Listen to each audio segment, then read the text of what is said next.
මේ බටලන්ද වාර්ත සභාගත කිරීම තුලින් මට කිසිම විශ්වාසයක් නැහැ දඬුවම් දෙයි කියලා.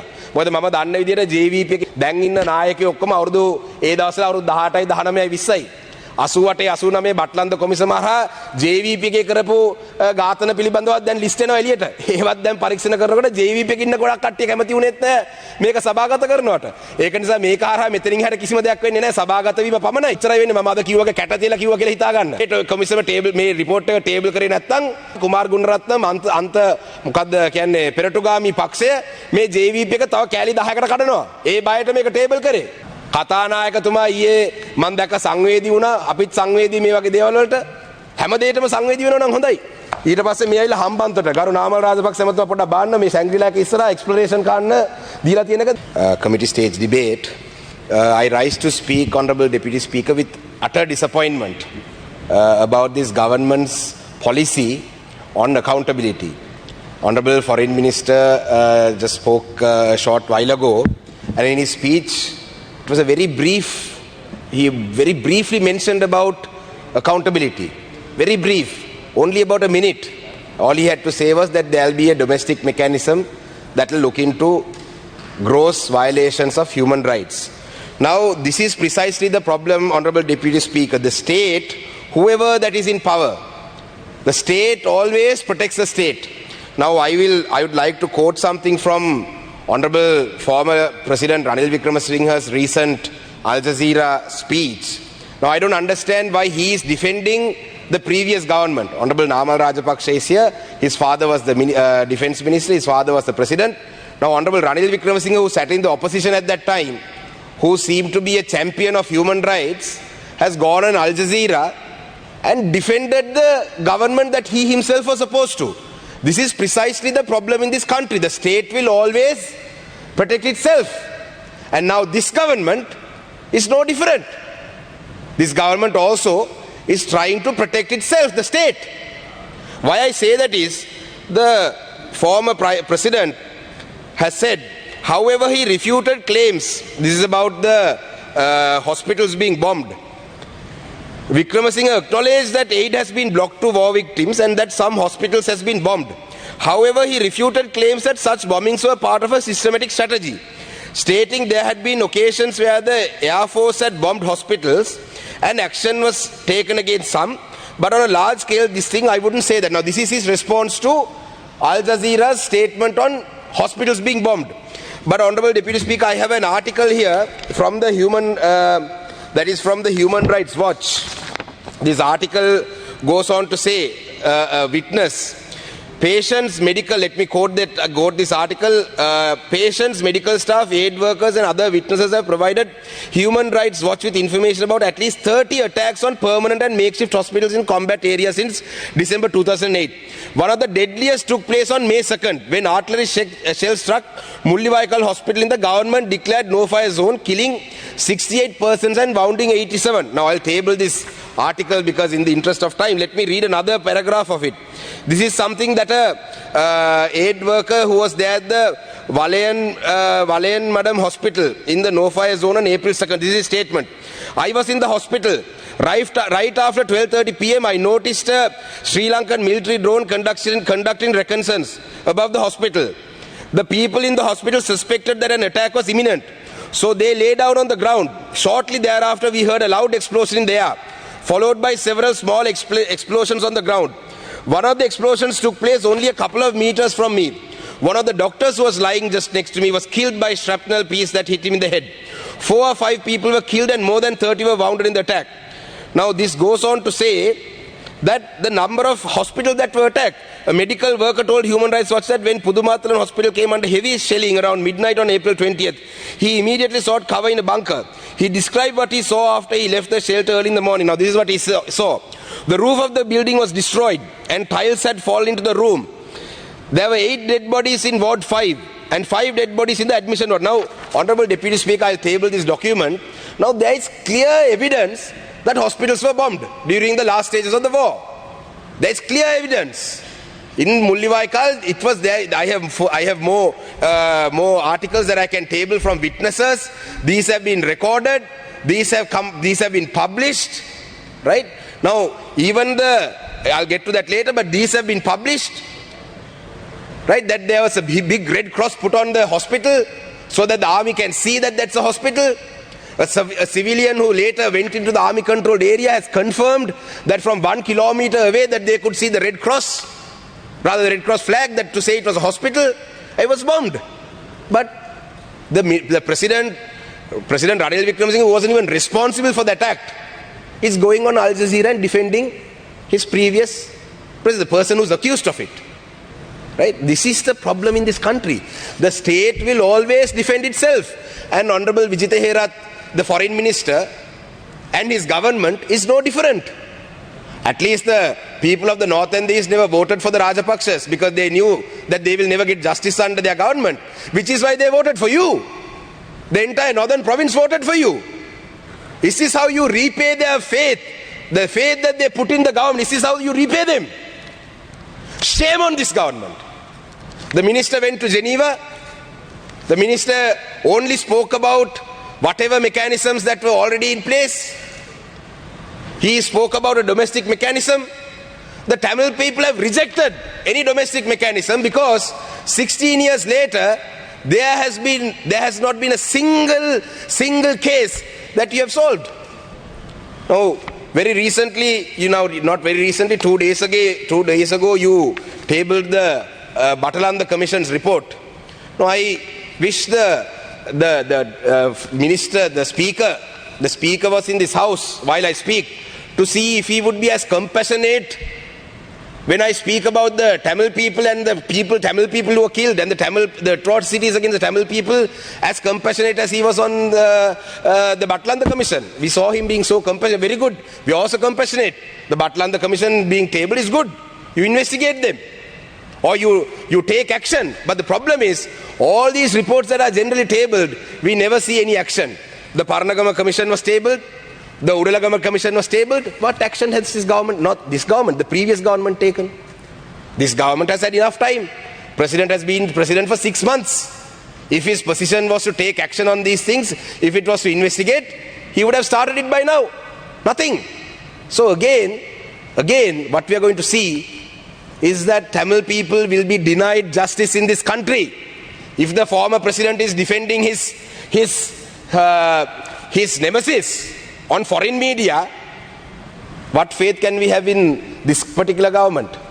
And the minister has given us nothing into his today's speech to even have an ounce of faith that this government will do justice by the Tamil people.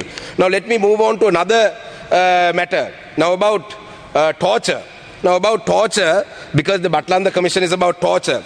Now, Honorable Deputy Speaker, let me bring to your attention a report that JDS has published of 219 torture sites that existed in this country during the war. Now, we are speaking about Batalan Commission. I am all for justice being served on the accused or the perpetrators. But 219 torture sites in Sri Lanka, right? Civil torture sites. So, when are we going to investigate all the atrocities that happen in these torture sites? These are very recent ones. Batlanda is from 89. These are from 2009, 2008, even 2010, 2011. When are you going to investigate these? There is an article that's published on the Hindu. Sri Lankan Tamil men accuse government of torture and rape. Now this is in 2017. Number of witnesses have come forward and given their statements about how they were tortured, how they were beaten up with plastic poles that were filled with sand, how they were burnt with cigarettes, about the gun site camp in Trincomalee, about the Joseph camp in Vaunia. The Udalagama Commission, very clearly about the ACF case and about the Trinco case, Trinco 5, Trinco 11 case, they said how the state is responsible. What action have you all taken? So when it comes to the Tamil people, all these commissions, all that you all don't want to talk about. Only about the Batalan Commission, it has been tabled. I don't see any action being taken against it. Me Batalan Varta පිළිබඳවත් මේක මේ සභාගත කිරීම තුලින් මට කිසිම විශ්වාසයක් නැහැ ඒකේ ඉන්න වැඩිකරුවන්ටත් දඬුවම් දෙයි කියලා. මොකද මම දන්න විදිහට JVP එකේ හිටපු දැන් ඉන්න නායකයෝ ඔක්කොම අවුරුදු ඒ දවස්වල අවුරුදු 18යි 19යි 20යි. 88 89 බටලන්ද කොමිසම හරහා JVP එකේ කරපු ඝාතන පිළිබඳව දැන් ලිස්ට් එනවා එළියට. ඒවත් දැන් පරීක්ෂණ කරනකොට JVP එකේ ඉන්න ගොඩක් කට්ටිය කැමති වුණෙත් නැහැ මේක සභාගත කරනවට. ඒක නිසා මේක හරහා මෙතනින් හැර කිසිම දෙයක් වෙන්නේ නැහැ සභාගත වීම පමණයි. බටලන්ද කොමිසමත් ඔච්චරයි වෙන්නේ මම අද කිව්වගේ කැට තියලා කිව්වා කියලා හිතා ගන්න. මේ කොමිසම ටේබල් කරේ මේ කොමිසම ටේබල් මේ රිපෝට් එක ටේබල් කරේ නැත්නම් ෆ්‍රන්ට්ලයින් සෝෂලිස්ට් පාර්ටි කුමාර් ගුණරත්නම් අන්ත මොකද්ද කියන්නේ පෙරටුගාමි පක්ෂය මේ JVP එක තව කෑලි 10කට කඩනවා. ඒ බයට මේක ටේබල් කරේ. එහෙම නැත්නම් මේ බටලන්ද කොමිසමේ මෙතනින් හැර කිසිම දෙයක් වෙන්නේ නැහැ. කතානායකතුමා ඊයේ මම දැක්ක සංවේදී වුණා. අපිත් සංවේදී මේ වගේ දේවල් වලට හැම දෙයකම සංවේදී වෙනවා නම් හොඳයි. We read this article about Isepriya. Isepriya is sitting in a swamp. She is only partly clothed. She looks dazed and confused.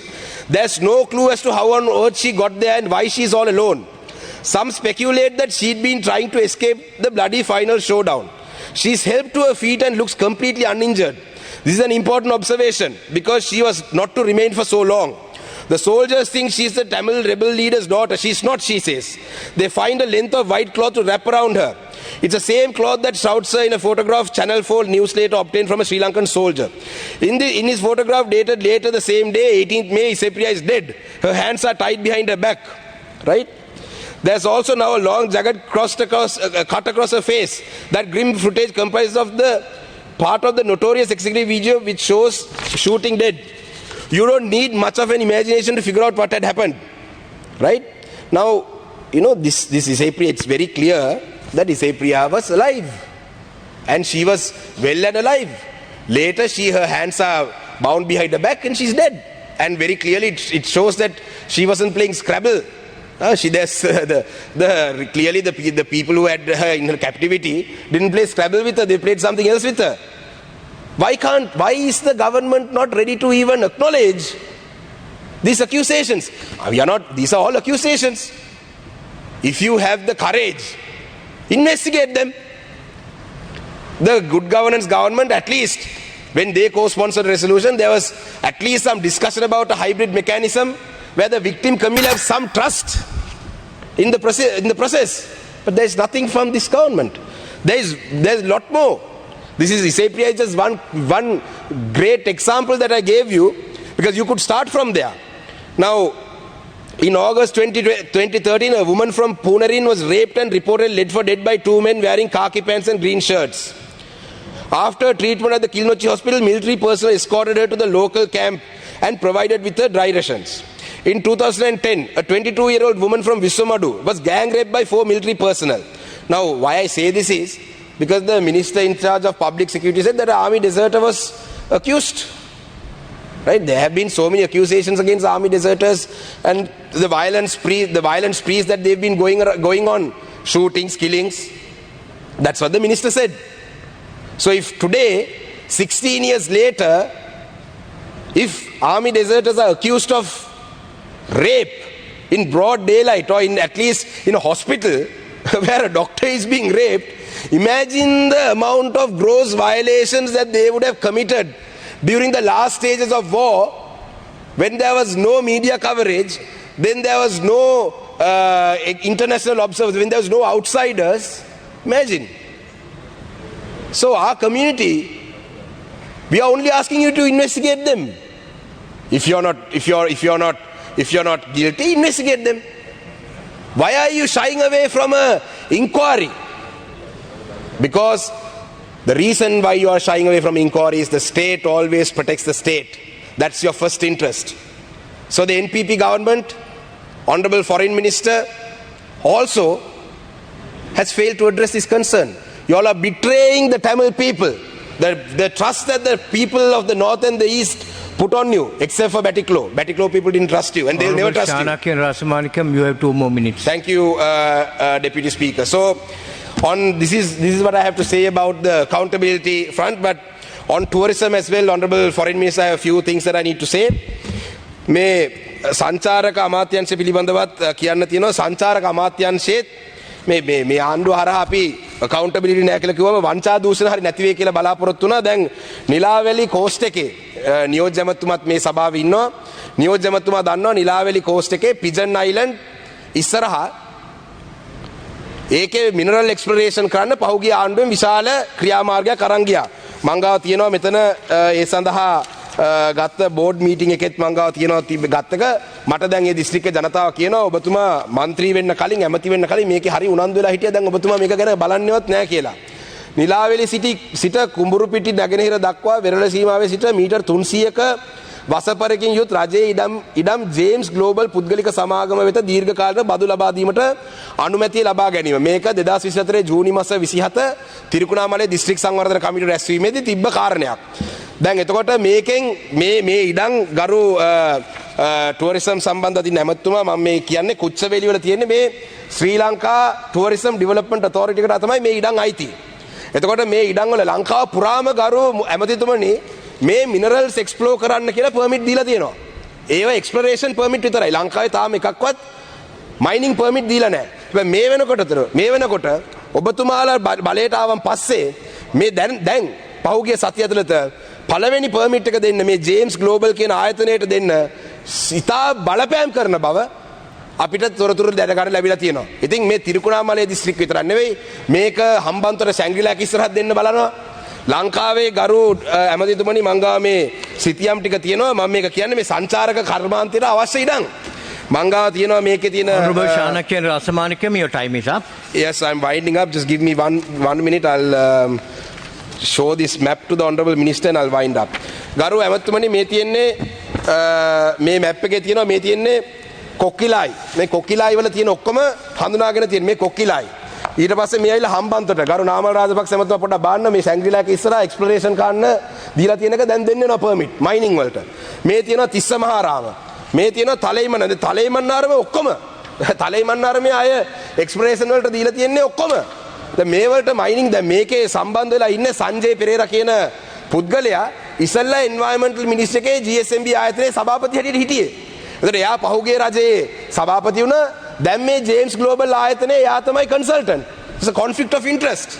එතකොට දැන් මේ ආණ්ඩුව යටතේ දැනට මේ පර්මිට් එක දෙන්න යනවා. ඉතින් මේක විශාල වශයෙන්ම මේක දුන්නොත් එහෙම ලංකාවේ තියෙන ඔක්කොම වෙරළ කරේ ඔක්කොම එක්ස්ප්ලොරේෂන් වලට දීලා ටුවරිසම් වලට ඉඩමක්වත් නැති වෙයි. අපිට උතුරු නැගෙනහිර දැනටමත් ටුවරිසම් නැහැ. මොකද ඔබතුමාලා එයාපෝට් එක දිනු කරන්නේ ඔබතුමාලා තලේමන්නාරම් ෆෙරිය එක හදන්නේ ඉන්දියාවත් එක්ක ලෑන්ඩ් කනෙක්ටිවිටි එපා කියනවා තිරිකුණාමලේ හාබ් එක ඩෙවලොප් කරන්නේ ඒ දෙන්නෙත් නැහැ එන්න ටුවරිස්ට්ස්ලාට එන්න විදියකුත් නැහැ ටුවරිස්ට්ලා ඇවිල්ලා හෝටල් හදන්න පුළුවන් ඉඩම් ටිකක් දෙන්න යනවා ඒතකොට මේ ඔක්කොම විනාශයි අවසාන වශයෙන් ඔබතුමාලාගේ ටුවරිසම් මං අහන් හිටිය ඔබතුමා කියනවා ලක්ෂ 5ක් ටුවරිස්ට්ලා මේ අවුරුද්දේ ලංකාවට ආවා කියලා මේ වෙනකොට ගරු ඇමතිතුමනි ඔබතුමාලා තාම ගණනය කරන්නේ එක ටුවරිස්ට් කෙනෙක් ලංකාව තුළ ඩොලර් 180ක් දවසට වියදම් කරනවා කියලා මේක 2018 කරපු සමීක්ෂණයකින් ආපු ගණනයක්. මේක වැරදි.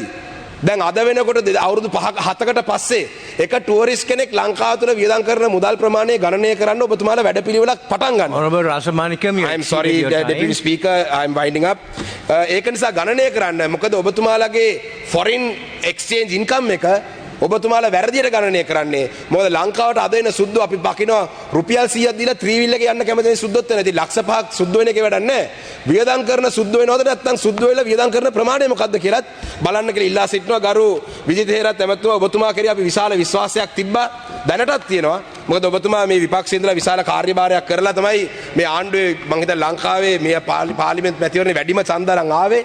ඒක නිසා ඔබතුමා දන්නවා මම මේ කියපු කාරණා සියල්ලම මේ accountability පිළිබඳව සාධාරණ දේවල් ඔබතුමාලා කරුණා කරලා මේ පොලිට් බීරෝ එකේ ඉන්න කට්ටියට කතා කරලා කන්වින්ස් කරලා මේකට හරි විධිමත් පරීක්ෂණයක් affected community එක බලාපොරොත්තු වෙදී පරීක්ෂණයක් කරන්න කියලා ඉල්ලා සිටිමින් වෙලා ලබා දීමට ස්තුති කරලා කතාව අවසන් කරන බොහොම ස්තුතියි.